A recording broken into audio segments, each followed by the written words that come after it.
पिछले क्लास में हम लोग देख चुके थे, क्या देखे थे? चैप्टर ग्रेविटेशन पढ़ रहे हैं और हम लोग कैपलर्स लॉ, तीनों लॉ को देखे थे, यूनिवर्सल लॉ ऑफ ग्रेविटेशन को पढ़े हैं और ग्रेविटेशनल जो कांस्टेंट है कैपिटल जी, उसका वैल्यू क्या है उसके बारे में समझे हैं और स्मॉल जी जो ग्रेविटेशनल एक्सेलरेशन है उसको कैसे फाइंड किया जाता है और उसका फॉर्मूला क्या है वो भी देख चुके थे पिछले क्लास में। आज का जो क्लास हम लोग करेंगे उसमें हम लोग बेसिकली ये देखेंगे कि अर्थ से अगर हम लोग अर्थ से कुछ हाइट ऊपर जाते हैं, मान लो कि ये अर्थ का रेडियस r है और यहां से हम h हाइट ऊपर चले गए, तो इस जगह पे g का वैल्यू क्या होगा, gh क्या होगा, ये समझने की कोशिश करेंगे। ठीक है। और अगर हम लोग अर्थ सरफेस से अगर अंदर जाते हैं, अर्थ के अंदर जाते हैं, तब जो ग्रेविटेशनल एक्सेलरेशन है वो क्या होगा, चेंज करेगा तो कितना होगा, कैसे फाइंड करेंगे, ये समझना है। ठीक है। तो सबसे पहले हम लोग हाइट वाला पोर्शन को समझते हैं। एनसीईआरटी में जो ये टॉपिक दिया है, acceleration due to gravity below and above the surface of earth, earth surface से ऊपर और अर्थ सरफेस के नीचे जाने से जो यूनिवर्सल ग्रेविटेशनल एक्सेलरेशन उसका वैल्यू में जो चेंजेज आएगा उसको समझना है। ठीक है। तो सबसे पहले हमको ये बताइए कि जो अर्थ सरफेस पे अगर कोई ऑब्जेक्ट रखा है, यहां पे मान लो कोई ऑब्जेक्ट रखा है, तो यहां का जो वैल्यू जो ग्रेविटेशनल एक्सेलरेशन जिसको g से दिखाते हैं, वो g इक्वल टू होता क्या है, तो वो capital G capital M by r square होता है। पहले तो ये पता होना चाहिए, पिछले क्लास में हम लोग ये देख चुके हैं, पिछले वीडियो में देख सकते हैं जाकर के। ठीक है। तो अब हम लोग इस ऑब्जेक्ट को मान लो यहां ले गए, तो यहां पे जो ग्रेविटेशनल एक्सेलरेशन होगा वो तो कुछ तो अलग होगा, h हाइट पे, तो हम gh लिख दे रहे हैं। ठीक है ना। अब इसको निकालने के लिए बताइए कैपिटल G का वैल्यू में कोई चेंजेज आएगा, कहीं पे भी चले जाओ कैपिटल G तो हर जगह सेम रहने वाला है, वो यूनिवर्सल ग्रेविटेशनल कांस्टेंट है। और कैपिटल M क्या है, मास ऑफ अर्थ। आप यहां रहिए तो भी मास ऑफ अर्थ, जो अर्थ का मास वो कैपिटल M है, यहां पे भी चले जाइए तब भी कैपिटल M ही रहेगा, उसमें कोई चेंजेस नहीं आएगा। तो ये कैपिटल M। अब डिस्टेंस, जब यहां पे थे तो अर्थ के सेंटर से डिस्टेंस था r, अब यहां चले जाइएगा तो डिस्टेंस हो जाएगा r प्लस h का होल स्क्वायर। बस ये चेंजेस आने वाला है और इसी से फॉर्मूला थोड़ा सा चेंज होगा। क्लियर है, यहां तक समझ पा रहे हैं? तो अब हमको gh निकालना है, तो हम इसको मान ले रहे हैं इक्वेशन 2। क्या मान ले रहे हैं? इक्वेशन 2। ठीक है। तो ये क्या है, gravitational acceleration at height h height पे ये निकाले, और ये ग्रेविटेशनल एक्सेलरेशन कहां पे है? सरफेस पे। आ रहा समझ में? जो value of g at earth surface, earth surface पे। ठीक है। अब इक्वेशन 2 को, जो इक्वेशन 2 है ना, उसको डिवाइड कर दो इक्वेशन 1 से। इक्वेशन 2 को किससे डिवाइड कर दो? इक्वेशन 1 से।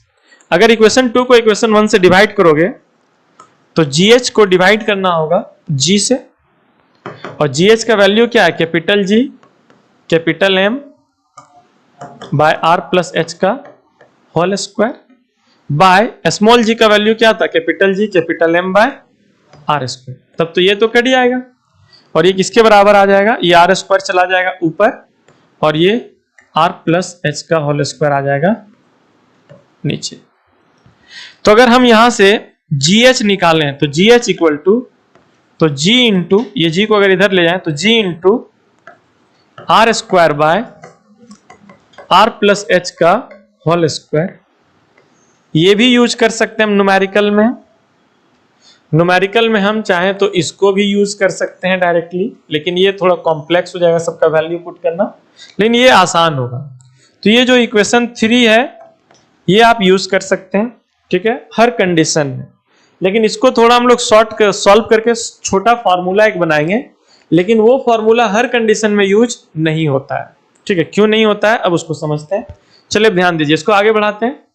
तो क्या आया बताइए, आ गया GH इक्वल टू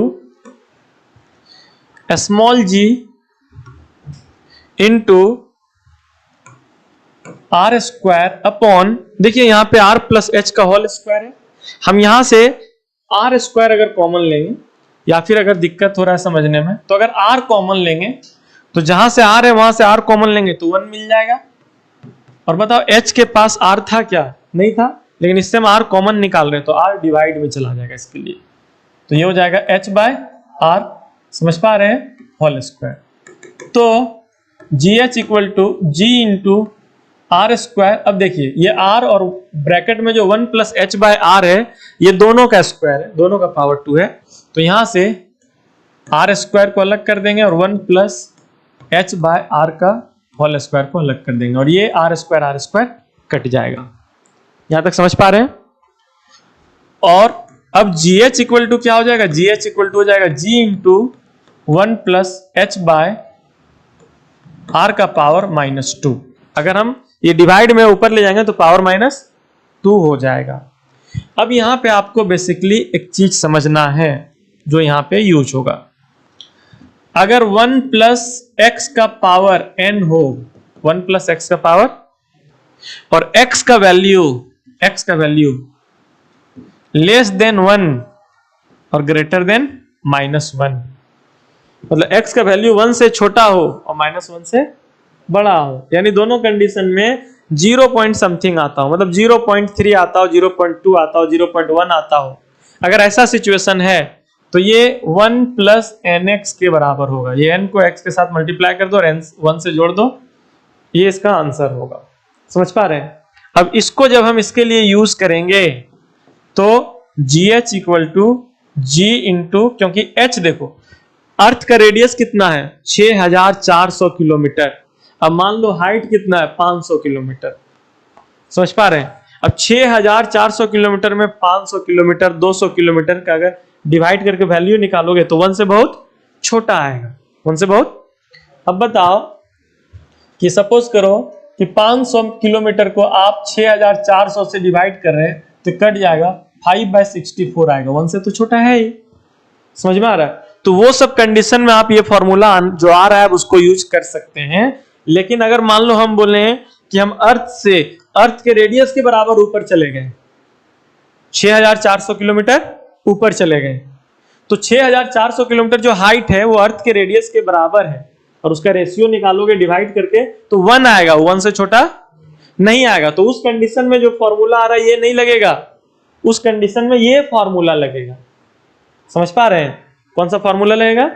ये यहाँ पे आर स्क्वायर है, ये गलती से टच होने से ऐसे लग गया कट, ठीक है। तो जब इसको, इस कॉन्सेप्ट को यहाँ यूज करेंगे तो हो जाएगा 1 -2 पहले आकर के मल्टीप्लाई होगा, जो माइनस हो जाएगा -2h बाय आर, और ये हो जाएगा हमारा फॉर्मूला हाइट, मतलब किसी हाइट पे जी निकालने का। लेकिन ये जो फॉर्मूला है वो आप कहां पे यूज करेंगे पता है ना? जब हाइट 200 किलोमीटर हो, 500 किलोमीटर हो, 1000 किलोमीटर हो, तब तक यूज कीजिए। 1200 किलोमीटर, 1500, समझ पा रहे हैं? लेकिन अगर मान लो कि 6400 किलोमीटर हो, रेडियस का अगर मान लो अर्थ के रेडियस का हाफ डिस्टेंस पे है, अर्थ के रेडियस से डबल ऊपर चले गए हम अर्थ का, तब ये फॉर्मूला यूज नहीं होगा, तब ये यूज करना है। समझ पा रहे हैं यहां तक? तो ये दो फॉर्मूला को हम लोगों को अलग अलग जगह पे अलग अलग तरीके से यूज करना पड़ेगा। चलिए इसको नोट कीजिए सबसे पहले।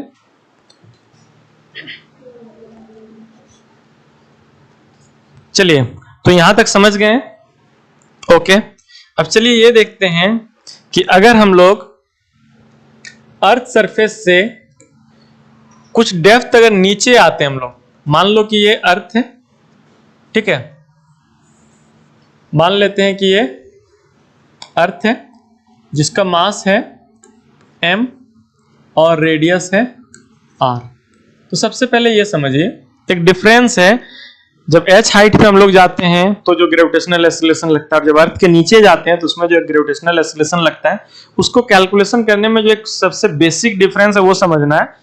तो ये है डिफरेंस कि जब हम लोग सरफेस पे रहते हैं अर्थ का, तब जो ग्रेविटेशनल एक्सीलरेशन लगता है उसके लिए पूरा मास अर्थ का जिम्मेदार है खींचने के लिए, और जब हम लोग ऊपर चले जाते हैं तब भी अर्थ का पूरा मास हम लोगों को खींचने के लिए रिस्पॉन्सिबल है। क्लियर है? समझ पा रहे हैं? लेकिन जब हम लोग अर्थ सरफेस के अंदर पहुंच जाते हैं, अंदर यहां पे डी डेप्थ नीचे चले गए, तो अब पूरा अर्थ हम लोगों को नहीं खींचेगा। अर्थ का जो इतना पार्ट है ना, स्फीयर, ये जो छोटा वाला दिख रहा है, उसके अंदर जो मास है ना, वो अब उसको खींचेगा बस। समझ पा रहे हैं?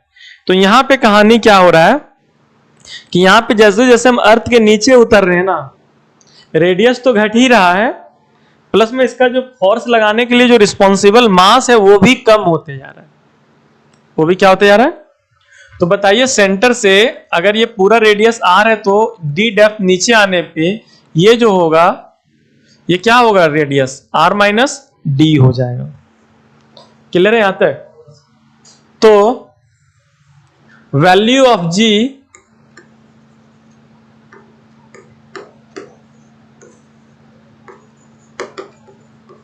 एट सरफेस, सरफेस पे जी का वैल्यू क्या था? G into capital G capital M by R square.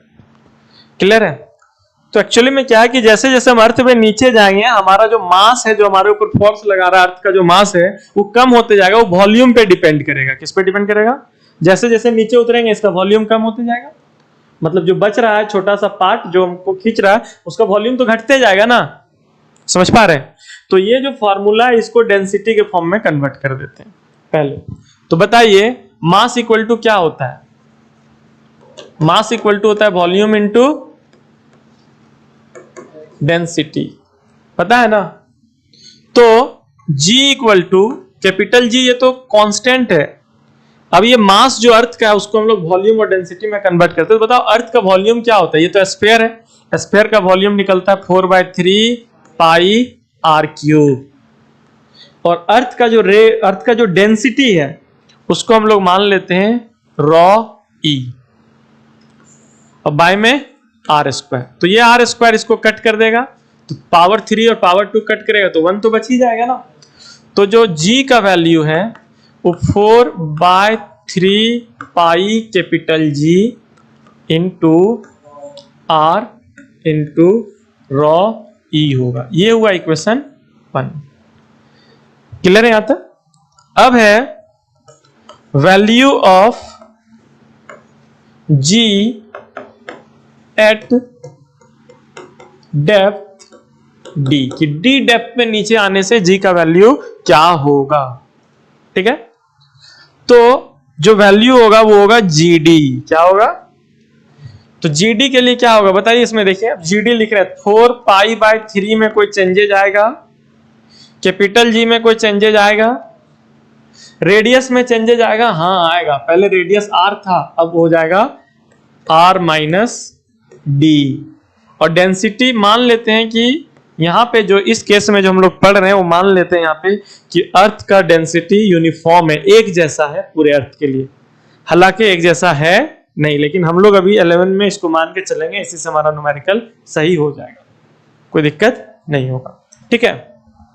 तो ये हो गया हमारा इक्वेशन 2। अब क्या करेंगे? इक्वेशन 2 को डिवाइड कर देंगे इक्वेशन 1 से।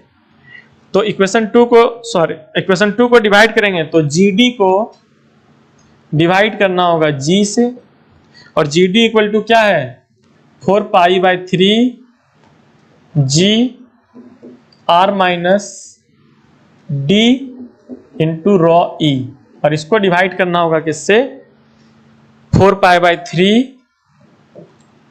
Capital G R into rho E से। तो ये 4π/3 जी कैंसल हो जाएगा, रॉ ई भी कैंसल हो जाएगा। तो g d by g equal to r minus d by r हो जाएगा, क्योंकि नीचे में सिर्फ आर बच रहा है, वहां पे आर माइनस डी बच रहा है। तो अब हम लोग इसको क्या करेंगे? जी डी इक्वल टू, ये तो जी इधर मल्टीप्लाई में जाएगा ही, अगर यहां से हम आर कॉमन निकालते हैं तो आर के जगह पे 1 और डी के पास आर है नहीं तो डिवाइड में चला जाएगा, और बाय में आर कट जाएगा। तो g d equal to g into 1 minus d by r. ये हो जाएगा हमारा फाइनल फॉर्मूला डी डेप्थ में जी का वैल्यू निकालने के लिए। ठीक है, और यहाँ पे कहीं पे भी हम ऐसा कोई लिमिटेशन वाला बात किए नहीं कि 1 से कम रहेगा तो ये ले लेंगे या ये फार्मूला लग जाएगा, वैसा तो कुछ किया नहीं। तो ये जो फार्मूला है वो लगभग हर कंडीशन के लिए सेम टू सेम लग जाएगा और काम कर लेगा। कोई दिक्कत क्या? तो दूसरा एक इसको नोट कर लीजिए।